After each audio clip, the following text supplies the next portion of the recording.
તો આ સરનામામાં જ્યારે સંચાલક મહોદયે કહ્યું કે આયુર્વેદ આપણી સંસ્કૃતિ છે, તો મને બહુ મજા આવી કે ચલો હજી પણ આપણે એને સંસ્કૃતિનો પાર્ટ માનીએ છીએ.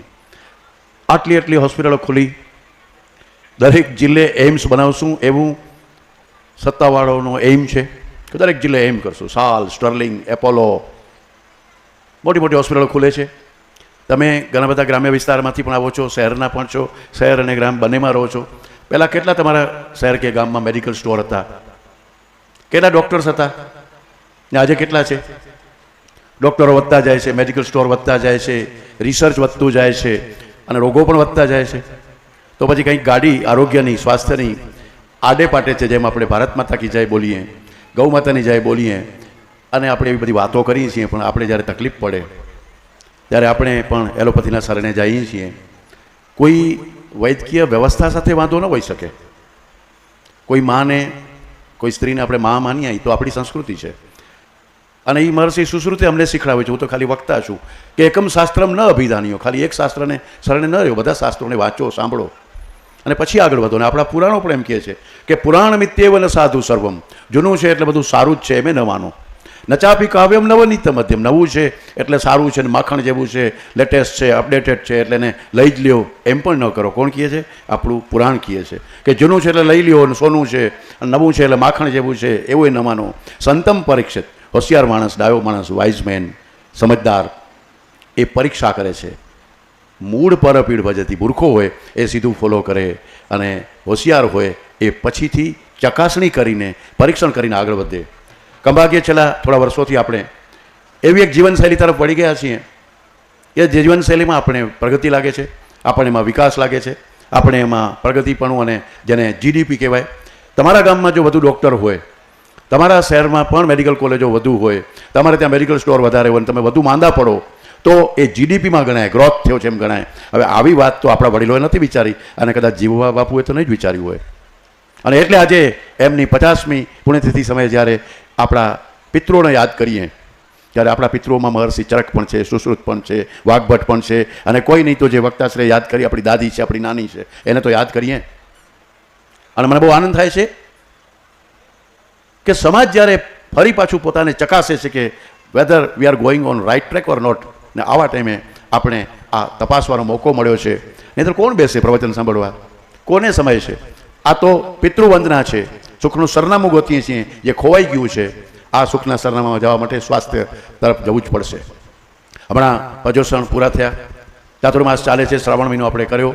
હમણાં આ સતત પર્વ, તહેવાર, ઉત્સવ હોળીથી કરીને શરૂ થયા. આપણા દેશમાં તો 365 દિવસ છે અને 450 તહેવાર રજિસ્ટર્ડ છે.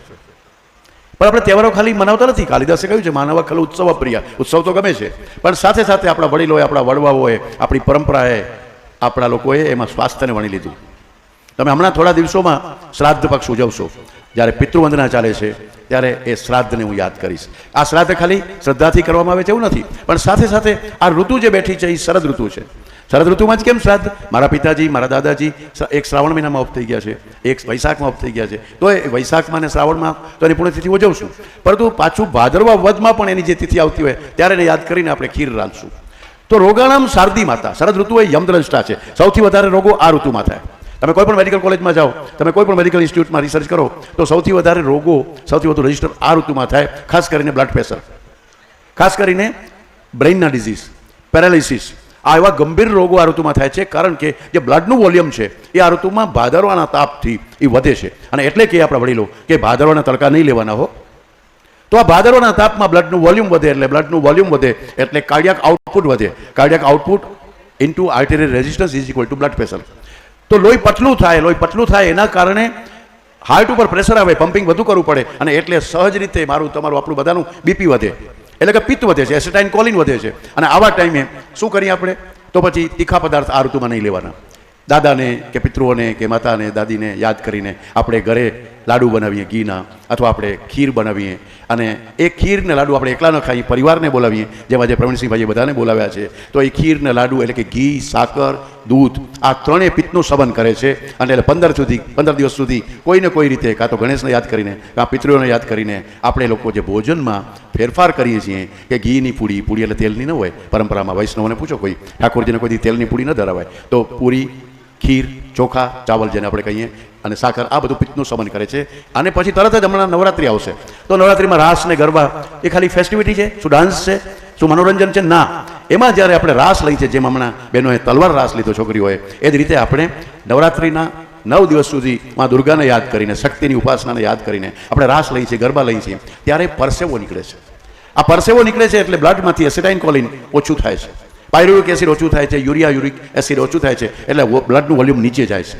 એટલે આપણને પિત્ત જે વધ્યું છે એ ઘટી જાય. અને રાસના ગરબા લઈએ, અને એના પછી પ્રસાદી કઈ હોય? નાળિયેર હોય, પતાસું હોય, સાકર હોય, દૂધ હોય, ખીર હોય. તો 15 દિવસ શ્રાદ્ધના, નવરાત્રિના 9 દિવસ અને શરદ પૂનમ સુધી, દૂધ પૌવા ખાવા સુધી, આ જે આપણી ઋતુનું આહાર વિહાર બદલી નાખીએ છીએ, એ જે ઋતુચર્યા છે એ ભારતની દરેક તહેવારોમાં લાગુ પડે.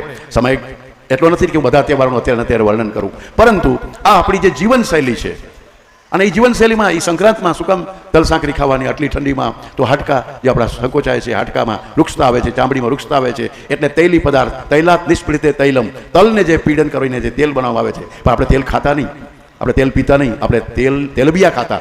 અને એટલે કોઈ દી હાર્ટ એટેક ના આવતા. તેલ ખાવાની વસ્તુ નથી, તેલબિયા ખાવાની વસ્તુ છે, મગફળી ખાવાની વસ્તુ છે, મગફળીનું તેલ વાપરવાનું નથી. કદાચ નવી લાગશે, પણ ક્યારેક મારી યુટ્યુબમાં બધી વાત સાંભળજો. પરંતુ ઋતુ પ્રમાણે ભોજન લેવું.